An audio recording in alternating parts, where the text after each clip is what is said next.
Bien, hola, buenas tardes. Estamos al lunes 18 de noviembre y vamos a comenzar la tutoría de hoy, que correspondiente al ámbito social del nivel 1.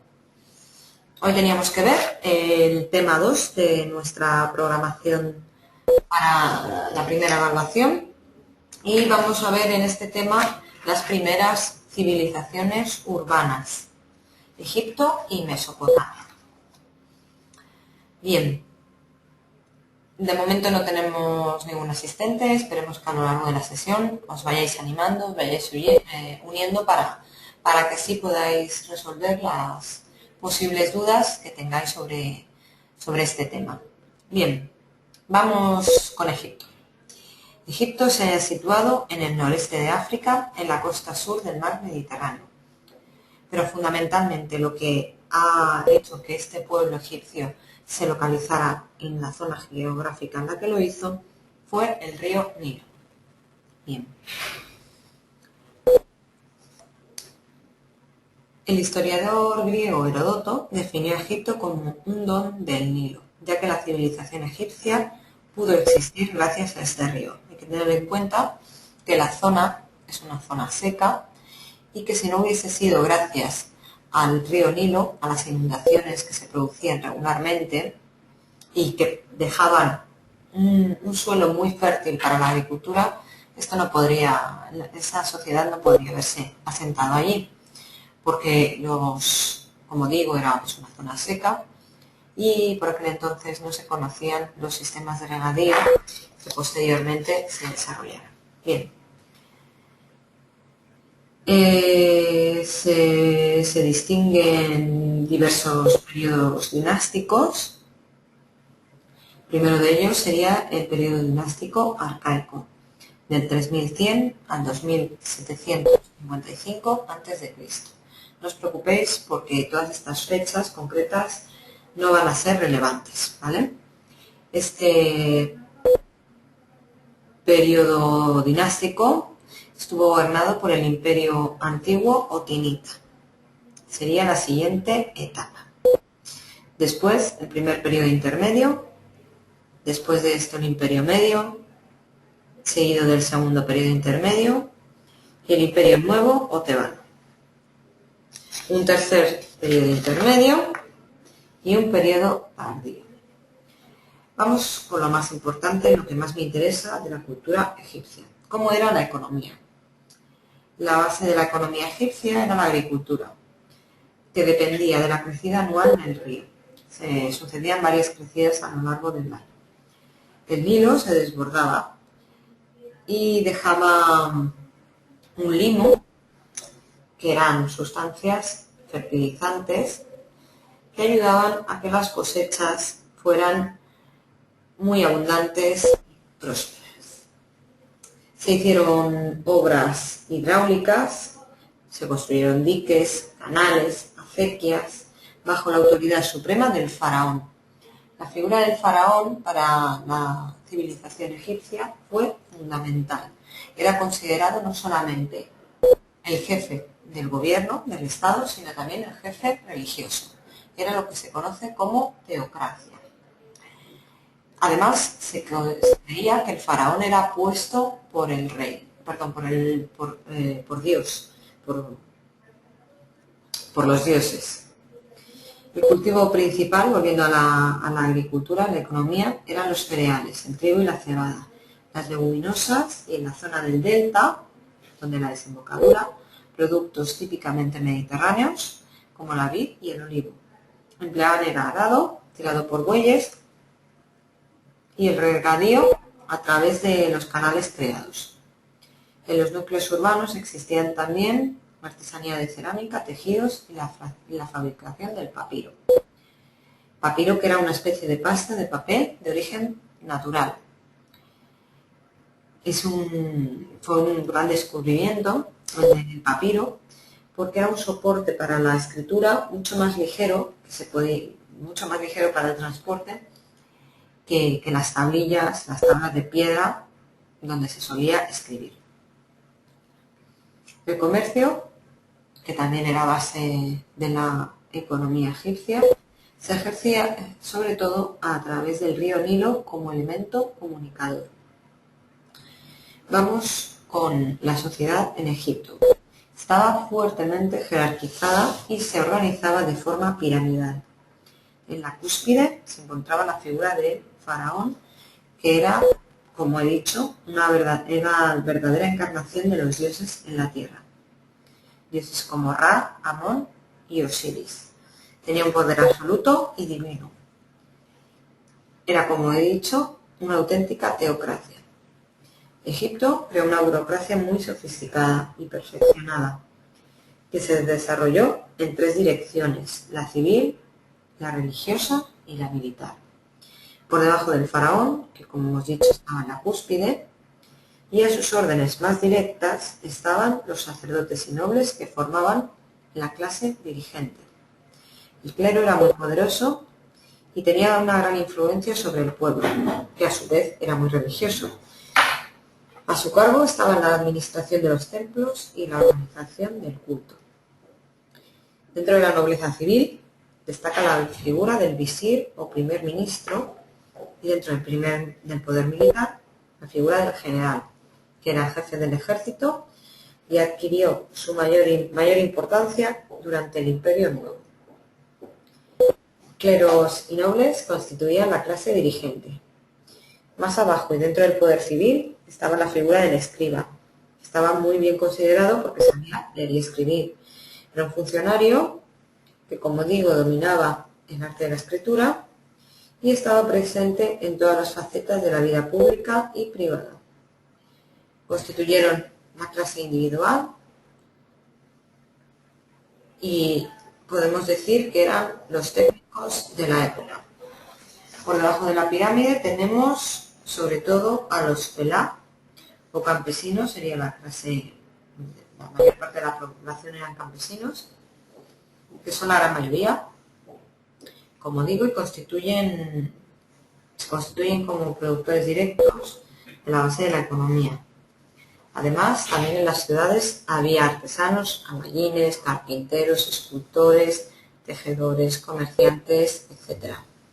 Aunque había dinero, es decir, moneda para las transacciones comerciales, la base del comercio, sobre todo en el campo, era el trueque. Ya sabéis, es el intercambio de mercancías, ¿no? Yo te doy una docena de huevos y tú me das, no sé, X litros de leche. Por abajo del todo, de la escala social, de la pirámide, estarían los esclavos, que eran, bien podían ser provenientes por ser prisioneros de guerra y se les había hecho esclavos, o personas que debido a sus deudas que no habían podido pagar, se convertían en esclavos. Vamos con una cosa fundamental de la civilización egipcia, sería su escritura. Utilizaban 3 tipos de escritura diferente. Esta es una pregunta que suele caer en los exámenes, así que vamos a poner atención. La primera de ellas sería la escritura jeroglífica, la que todos conocemos, seguro. Era la más importante y la más usada. El soporte de esta escritura jeroglífica eran los templos y los obeliscos. Los objetos representados se hacen en forma esquemática y cada signo o nombre tiene un significado literal. Escritura hierática sería el segundo tipo, es similar a la jeroglífica, solo que es la que se escribía en papiro. Y la demótica, tercer tipo, o popular de forma cursiva, como su nombre indica, era una escritura de tipo cursivo.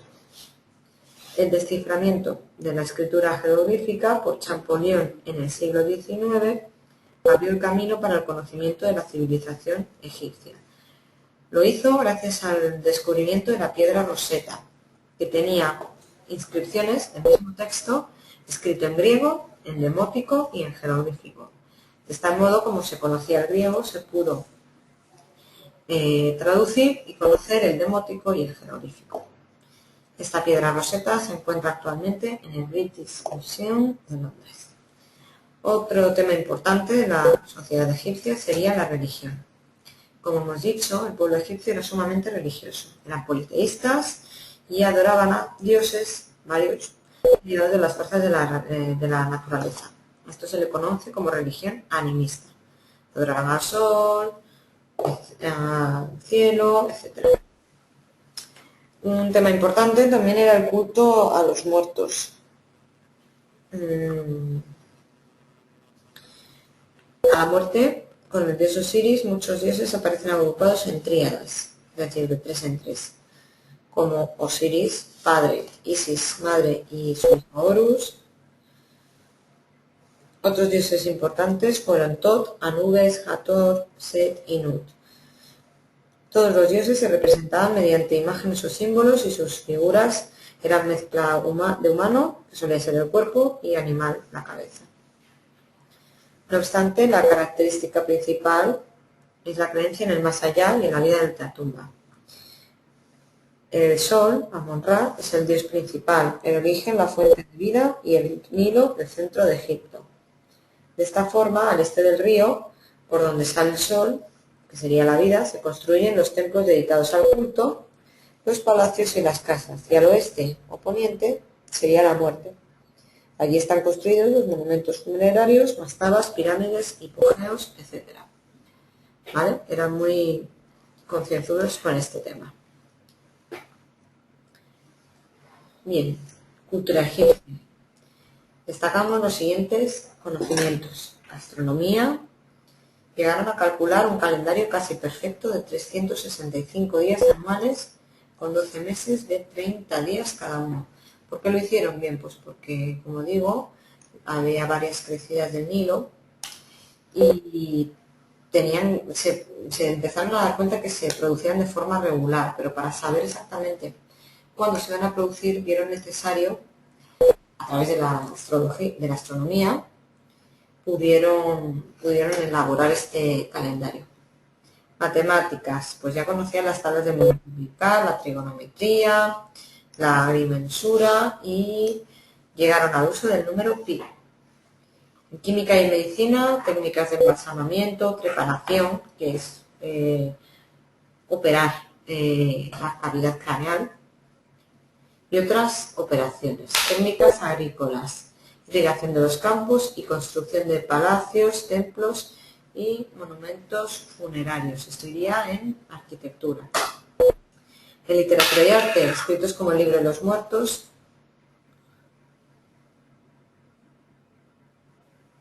e himnos musicales dedicados al faraón. Vamos con la siguiente civilización urbana, Mesopotamia. Es una palabra griega, Mesopotamia, que significa tierra entre ríos. Viene de mesos, medio, y pótamos, río.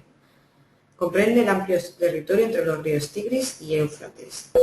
La región que va desde la ribera oriental del Mediterráneo, actual Turquía, las mesetas de Irán, Irak, Siria y Arabia, y las civilizaciones que se arraigaron en la antigüedad en estas zonas. Estos dos ríos, el Tigris y el Éufrates, fertilizaban el terreno por el que pasaban, convirtiéndolo en un espacio muy rico para la agricultura. Esto es lo mismo que ocurría con Egipto. Se pueden apreciar dos grandes regiones, la Alta Mesopotamia, al norte del país, zona montañosa, y la Baja Mesopotamia al sur, la más fértil y rica. Bien, a diferencia de Egipto, era todo una sociedad, una cultura. Mesopotamia se van a dar distintos pueblos, van a vivir y dominar esta zona. Aquí hablamos de la zona, no del grupo étnico. No se habla de gente de Mesopotamia como tal, sino de asirios, acadios y babilonios. Primero vino Asiria. Fundaron dos capitales. Vamos con sumerios y acadios, que son los pueblos que primero se conoce de ellos en esta zona. Se les llamaba sumerios por el antiguo nombre de su capital, Sumer, que luego sería conocida como Babilonia. Se organizaban en ciudades-estado Concepto importante que hay que manejar porque va a aparecer en otras civilizaciones. Una ciudad-estado es un núcleo urbano principal que agrupaba además los núcleos de población más pequeños de su alrededor. ¿Vale? Era como un pequeño país, como puede ser actualmente San Marino o la Ciudad del Vaticano. Aparte de Sumer, destacaban Ur, Lagash, Uruk, Samarra, Nínive y Kish. Inventaron la escritura sobre tablillas de arcilla. Eran, por tanto, un pueblo culto.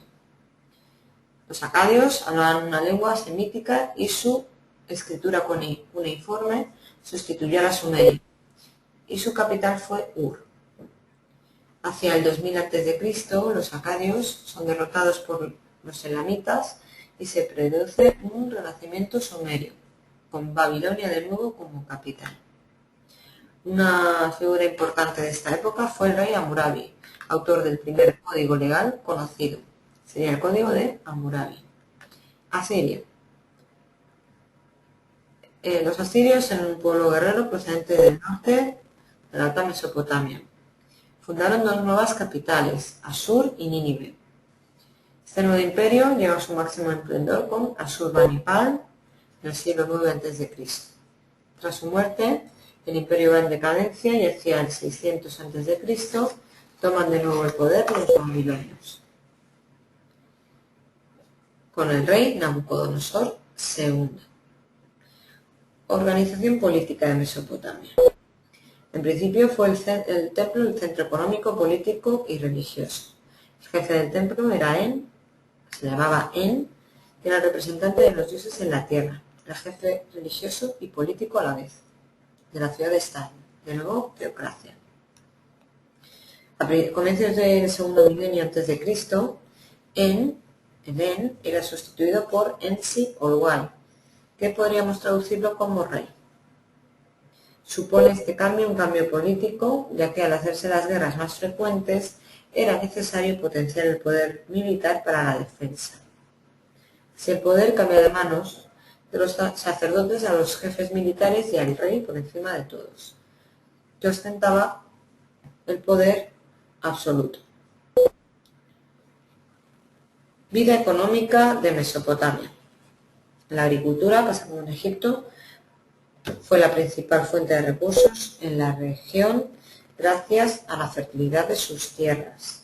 Estaban regados, como ya hemos dicho, por el río Tigris y el Éufrates.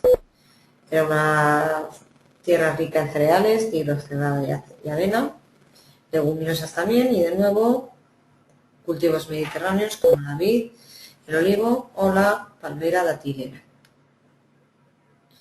Los sumerios crearon regadíos y obras hidráulicas para encauzar los ríos, dando muy buenas cosechas. También había ganadería, sobre todo de cabras, cerdos y camellos. Había talleres artesanos, de cerámica, de telas, objetos de metal, joyas, etc. El centro administraba y canalizaba todos estos recursos, comercializando con ellos y comprando productos desde el exterior. Los sacerdotes eran los que se ocupaban de toda esta administración económica. El rey poseía numerosas tierras y riquezas con las cuales mantenía al ejército y a los funcionarios. Algunas de estas tierras estaban arrendadas, alquiladas a granjeros o colonos libres que pagaban sus impuestos con parte de la cosecha recogida. Cuando no podían pagar y se arruinaban, podían pasar el estatus de esclavo, esto lo he mencionado antes, para saldar sus deudas. Otras tierras eran cedidas en lotes a los soldados para su sustento a cambio de prestar servicio militar. Eran soldados asalariados. Al lado de la agricultura, la artesanía adquirió una gran importancia y sobre todo el comercio que se desarrolló en las grandes ciudades. Mesopotamia era una zona clave en todo el Oriente Medio, al encontrarse en medio de las rutas terrestres hacia el este, hacia el Indo y el Lejano Oriente, hacia el oeste, hacia el Mediterráneo y de norte a sur, por las vías fluviales usando los ríos Tigris y Éufrates hacia el Golfo Pérsico y las rutas marítimas a través del Pérsico y del Mediterráneo hacia Egipto, Grecia, etc. Sociedad mesopotámica. Lo conocemos gracias al código de Hammurabi que he mencionado antes, el primer código legal conocido. En primer lugar estaría el rey, de tipo absoluto, después los Awilum, formados por la nobleza y altos dignatarios, que rodeaban al rey, apoyándole en tareas administrativas, militares y religiosas. Eran funcionarios, jefes militares, sacerdotes, grandes propietarios o ricos mercaderes. Su diferencia social con el resto era también de carácter legal. Estaban fuertemente protegidos por la ley. Los muskenum, o ciudadanos medios, eran libres y se dedicaban a la agricultura y a la artesanía en su mayoría, y tenían diferente trato social que los awilum. Si cometían delitos, eran castigados con suma severidad. Por último estarían los esclavos, que podían ser hombres libres que al no poder pagar sus deudas, pero habían perdido su libertad o prisioneros de guerra. Los primeros, según el código, podían recobrar su libertad y tenían derechos legales. Los segundos no tenían derechos y eran botín de guerra y tratados como animales de carga o simples objetos. Como veis, la sociedad piramidal es muy parecida a la que habíamos visto con Egipto. La cultura mesopotamia.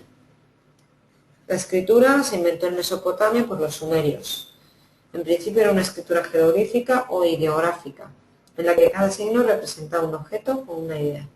Pronto pasó a un sistema fonético por el que cada signo escrito representaba un sonido o fonema, o bien una sílaba o incluso hasta una palabra.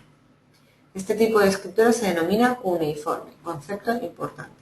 Se ejecutaba sobre pequeñas tablillas de arcilla, encuadradas en madera, sobre las que se aplicaba grabando con un punzón de madera y punta triangular los signos adecuados.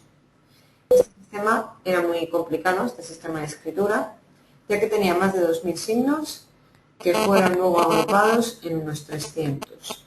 Los fenicios, pueblo de la costa oriental mediterránea, lo sustituyeron por 24 signos, creando el primer alfabeto capaz de significar todos los sonidos de cualquier idioma. Se parecería, por tanto, a nuestro alfabeto. De ahí es de donde ha derivado nuestro alfabeto. Hay que mencionar que el primer uso de la escritura se empleó como un instrumento administrativo, es decir, para llevar la contabilidad del templo y sus recursos. Posteriormente, pasó a unos usos literarios, creándose himnos, poemas sagrados y literatura épica como el poema del héroe Gilgamesh. Es una epopeya de la época que lo que narra es la lucha entre este héroe Gilgamesh contra la vida terrenal y la ultratumba. La mayor joya literaria sería el Código de Hammurabi, del que hemos hablado durante esta clase.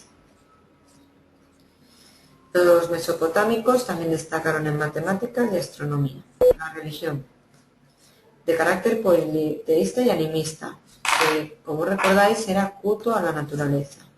Dioses que representan cosas que es la naturaleza.